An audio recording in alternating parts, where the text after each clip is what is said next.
Hello everyone, Asia Sao chemistry सीखने में आप सभी का स्वागत है। तो लास्ट वीडियो में लोगों ने डिस्कस किया था कार्बन एसिड्स के बारे में, ठीक है। उसमें जो है उसके बाद उन्होंने डिस्कस किया डाई कार्बोनिल कंपाउंड्स की एसिडिक स्ट्रेंथ, उसमें जो है ए साइक्लिक और साइक्लिक में क्या क्या डिफरेंस होता है, कौन सा ज़्यादा एसिडिक होता है, कौन सा कम एसिडिक होता है, वो हम लोगों ने डिस्कस किया था। तो अब हम इस वीडियो में डिस्कस करेंगे एसिडिक स्ट्रेंथ ऑफ हाइड्रोकार्बन्स के बारे में। जो हाइड्रोकार्बन होते हैं उनकी एसिडिक स्ट्रेंथ का ऑर्डर क्या होता है। तो ये क्वेश्चन है, ठीक है, ये हमें सोल्व करना है। इसको जो है एसिडिक स्ट्रेंथ के अकॉर्डिंग इसको अरेंज करना है। ये करने से पहले मैं आपको थोड़ा फर्स्ट वीडियो का जो है रिमाइंड करता हूँ। मैंने फर्स्ट वीडियो में क्या कहा था, जो एसिडिक स्ट्रेंथ होती है, एसिडिक स्ट्रेंथ जो है directly proportional stability of anion के, ठीक है, अनाइन की स्टेबिलिटी के ऊपर, ठीक है, जो अनाइन बनेगा। और अनाइन की स्टेबिलिटी के जो हमने चार फैक्टर स्टडी किए थे। पहला था साइज, सेकंड फैक्टर था उसका इलेक्ट्रोनेगेटिविटी, थर्ड फैक्टर क्या था उसका रेजोनेंस, और फोर्थ फैक्टर क्या था इंडक्टिव इफेक्ट। यानी कि जो है अनाइन हमारा स्टेबल होगा या नहीं होगा, वो जो है इन चार फैक्टर्स पे डिपेंड करेगा। तो हाइड्रोकार्बन्स की एसिडिक स्ट्रेंथ निकालने के लिए हम जो है इलेक्ट्रोनेगेटिविटी फैक्टर का यूज करते हैं, ठीक है। अगर आप लोगों को डिटेल में जानना तो आप फर्स्ट वीडियो देख सकते हो, उसका मैं डिस्क्रिप्शन में लिंक दे दूंगा। तो अब हम देखते हैं यहाँ पे कैसे जो है हम इसको अरेंज कर सकते हैं। तो अब देखिए यहाँ पे ध्यान से, जो एक कार्बन है यह कौन सा sp कार्बन है, और यहाँ पे जो है ये sp2 है, और ये जो है sp3 कार्बन है। तो मैंने आप लोगों को बताया था जो sp है, ठीक है, sp कार्बन की इलेक्ट्रोनेगेटिविटी ज़्यादा होती है, फिर आता है sp2, फिर आता है sp3। ये जो है इलेक्ट्रोनेगेटिविटी ऑर्डर है, यानी कि sp कार्बन की इलेक्ट्रोनेगेटिविटी ज़्यादा है।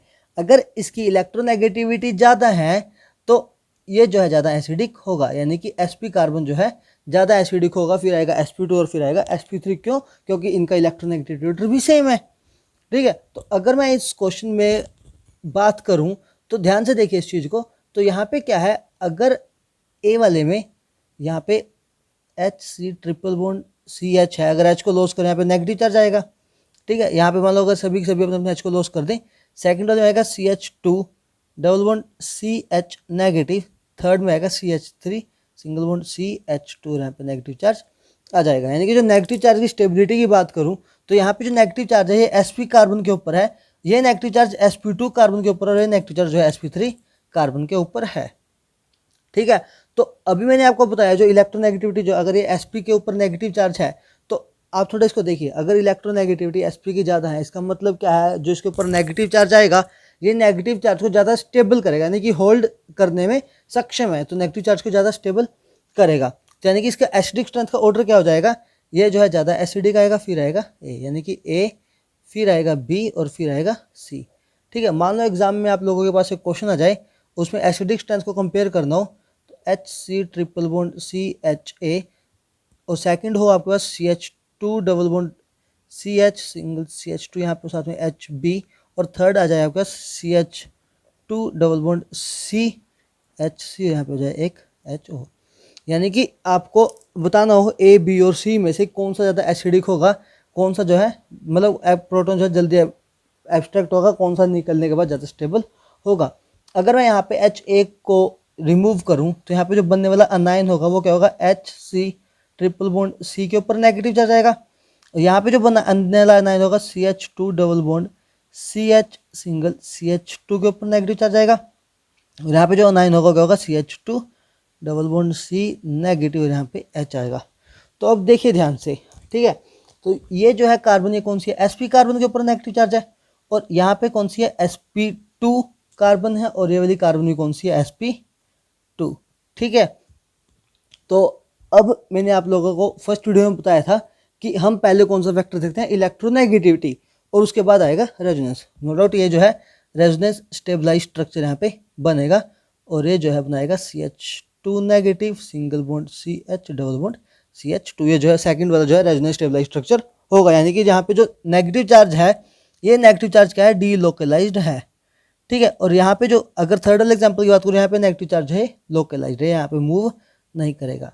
तो लेकिन मैंने आप लोगों को कहा था कि जब भी हम एसिडिक स्ट्रेंथ को कंपेयर करेंगे, पहले उसकी अनाइन की स्टेबिलिटी देखेंगे, तो हम पहले इलेक्ट्रोनेगेटिविटी का फैक्टर देखेंगे, उसके बाद हम रेजोनेंस देखेंगे।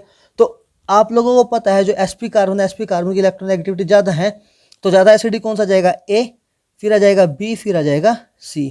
B क्यों आएगा पहले, क्योंकि B में जो है नेगेटिव चार्ज जो है डीलोकलाइज्ड है, तो इसलिए ज़्यादा एसिडिक हो जाएगा। और ये जो है सी वाले में जो है नेगेटिव चार्ज जो है यहीं पे लोकलाइज्ड है, तो यहाँ पे मूव नहीं करेगा, रेजोनेंस शो नहीं करेगा, तो यहाँ पे लीस्ट एसिडिक हो जाएगा। ठीक है, तो हम बात करते हैं नेक्स्ट एग्जांपल की। मान लो एग्जांपल आपके एग्जाम में क्वेश्चन आ जाए, ये दे रखा होगा CH ट्रिपल बॉन्ड CHA, साथ में यहाँ पे A वाला है, और यहाँ पे क्या है, साथ में आपको एक कार्बन के साथ आपके पास 3 फिनाइल रिंग्स जो है वो अटैच की हों। ठीक है, और यहाँ पे जो प्रोटॉन है मान लो ये है HB। थर्ड में क्या है, जो एग्जाम में आपका क्वेश्चन आ जाए, यहाँ पे हो HC, और लास्ट में यहाँ पे आ जाए एक फिनाइल रिंग के साथ। ठीक है, यहाँ पे हो HD इस वाली कार्बन से। तो इसका एसिडिक स्ट्रेंथ को कंपेयर करने के लिए आ जाए तो क्या होगा, देखिए यहाँ पे जो ये है sp कार्बन है, ये भी sp3 है, ये भी sp3 होगी, और ये भी sp3 होगी। ठीक, कार्बन जो है sp3 है। अब इनका एसिडिक ऑर्डर कैसे देखेंगे, तो अभी आपको पता है जो sp कार्बन है सबसे ज़्यादा एसिडिक हो गया, यानी कि A वाला जो है सबसे ज़्यादा एसिडिक है, क्योंकि कौन सी कार्बन है, sp है। अब BCD में बात करते हैं, जब ये HB यहाँ से लॉस करेगा, अगर यहाँ से HB रिमूव कर दो, यहाँ पे नेगेटिव चार्ज आएगा, और ये नेगेटिव चार्ज यहाँ पे नेगेटिव आएगा, और यहाँ पे रिमूव करेंगे तो नेगेटिव चार्ज यहाँ पे आएगा। तो बी वाले केस में क्या होगा, जो नेगेटिव चार्ज है, नेगेटिव चार्ज जो है 3 फिनाइल रिंग्स में स्टेबल होगा। ठीक है, नेगेटिव चार्ज जो है 3 बेंजीन रिंग में जो है रेजोनेंस स्टेबलाइज स्ट्रक्चर होगा, और सी वाले केस में 2 बेंजीन रिंग्स में स्टेबल होगा, और एक डी वाले केस में जो है 1 बेंजीन रिंग में स्टेबल होगा। तो जितना ज़्यादा स्टेबल उतना ज़्यादा एसिडिक। तो ऑर्डर क्या आ जाएगा, ए के बाद आ जाएगा बी, फिर सी, और फिर डी। ठीक है, जो है इसके एसिडिक स्ट्रेंथ का ऑर्डर आ जाएगा। तो अगर हम अब नेक्स्ट एग्जांपल की बात करूं, मान लो एग्जाम में आप लोगों के पास क्वेश्चन दिया हो, इसमें भी जो है एसिडिक स्ट्रेंथ को कंपेयर करने के लिए पूछा हो। क्वेश्चन में क्या है, एक 5 मेंबर की रिंग, ठीक है, यहाँ पे है HA, फिर एक 6 मेंबर की रिंग हो, यहाँ पे दे रखो HB, और हाँ, इन दोनों के बीच आपको अगर कंपेयर करने के लिए क्वेश्चन पूछे तो एग्जाम में कैसे करोगे, तो देखिए ध्यान से, यहाँ पे क्या होगा, ये HA और HB यहाँ पे लॉस होगा। यहाँ पे जो अगर HA लॉस हुआ तो HA लॉस होने के बाद क्या बनेगा, यहाँ पे नेगेटिव चार्ज यहाँ पे आ जाएगा, और यहाँ पे अगर लॉस हुआ तो क्या आएगा, ये बेंजीन रिंग, साथ में यहाँ पे CH2 के ऊपर नेगेटिव चार्ज आ जाएगा। तो अब देखिए ध्यान से, नेगेटिव चार्ज जो है यहाँ पे स्टेबलाइज होगा, यानी कि ये नेगेटिव चार्ज जो है रेजोनेंस स्टेबलाइज्ड है। ठीक है, और अगर मैं बात करूँ इस नेगेटिव चार्ज की, ये नेगेटिव चार्ज भी रेजोनेंस स्टेबलाइज्ड है। ठीक है, इनफैक्ट अगर मैं इस मॉलिक्यूल की बात करूँ तो ये मॉलिक्यूल क्या होगा, एरोमेटिक। ठीक है, एरोमेटिक यानी कि ये जो है अक्कल रूल को फॉलो कर रहा है, 4n+2 इलेक्ट्रॉन्स इसके पास होंगे। टोटल इलेक्ट्रॉन आप काउंट भी कर सकते हो, पाई इलेक्ट्रॉन 6 इलेक्ट्रॉन है, 2 बॉन्ड के 2 2 4 और 2, टोटल इसके पास 6 इलेक्ट्रॉन है। तो ये जो है एरोमेटिक कंपाउंड है। और अगर इसकी बात करूँ जहाँ पे नेगेटिव चार्ज है, रेजोनेंस स्टेबलाइज स्ट्रक्चर है, और लेकिन ये एरोमेटिक है। तो आप लोगों को मैं बता दूं, अगर प्रोटॉन लॉस करके जो बनने वाला कंपाउंड है वो एरोमेटिक होगा तो वो जो है ज़्यादा एसिडिक होगा, यानी कि ए जो है ज़्यादा एसिडिक है बी से। क्यों? क्योंकि ए जो है प्रोटॉन को लॉस करके जो है एरोमेटिक कंपाउंड बना रहा है।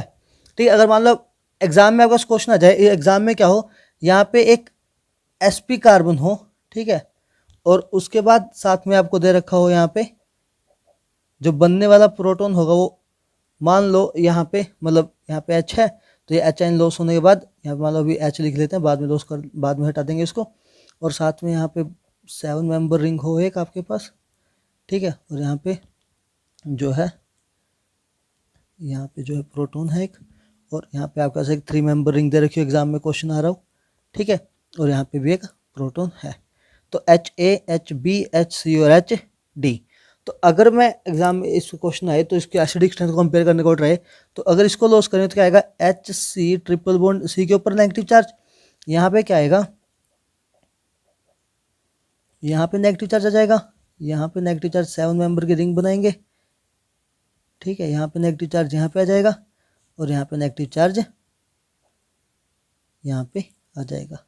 ठीक है, तो अब इसका एसिडिक स्ट्रेंथ को कंपेयर करने का ऑर्डर एग्जाम में पूछा, तो इसको कैसे कंपेयर करेंगे, सिंपल देखते हैं। ये क्या है, sp कार्बन है, और ये कौन सी कार्बन आएगी, sp2, क्योंकि यहाँ पे, ठीक है, मतलब रेजोनेंस स्टेबलाइज्ड है, यहाँ पे भी रेजोनेंस होगी तो ये भी कार्बन आएगी sp2, और ये वाली कार्बन भी कौन सी होगी, मतलब sp2, क्योंकि सभी स्टेप में रेजोनेंस हो रही है।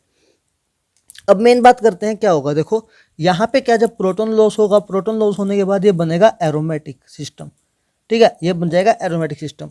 और यहाँ पे क्या होगा, अगर मैं प्रोटॉन लॉस करूँ, यहाँ पे नेगेटिव चार्ज आएगा, टोटल नंबर ऑफ इलेक्ट्रॉन जाएंगे 8 होगा, यानी कि होगा, ये होना चाहिए था एंटी एरोमेटिक, लेकिन ये 7 मेंबर रिंग है, तो एंटी एरोमेटिक जो है नॉन एरोमेटिक हो जाता है। तो ये कौन सा सिस्टम होगा, ये होगा non aromatic system, anti aromatic नहीं होगा, ये हो जाएगा नॉन एरोमेटिक सिस्टम। और यहाँ पे बात करूँ, यहाँ पे क्या होंगे, 4 नंबर ऑफ इलेक्ट्रॉन, 4 इलेक्ट्रॉन होंगे, तो 4 इलेक्ट्रॉन होने के सिस्टम हो जाएगा एंटी एरोमेटिक, ठीक है। तो अभी इंपॉर्टेंट है, और यहाँ पे है sp कार्बन, ये सभी के सभी sp2 कार्बन है। तो अगर क्या है, एरो नेगेटिव चार्ज अगर एरोमेटिसिटी का पार्ट है, नो डाउट वो sp2 होगा, लेकिन sp2 होने के बावजूद भी वो इस sp वाले से जो है ज़्यादा एसिडिक हो जाएगा, यानी कि यहाँ पे क्या होगा, b वाला जो है ज़्यादा एसिडिक होगा। फिर हमारे पास आएगा a वाला, ठीक है, जो कि है sp, ये b वाला जो sp2 है, sp2 ज़्यादा एसिडिक क्यों है, क्योंकि ये एरोमेटिसिटी का पार्ट है।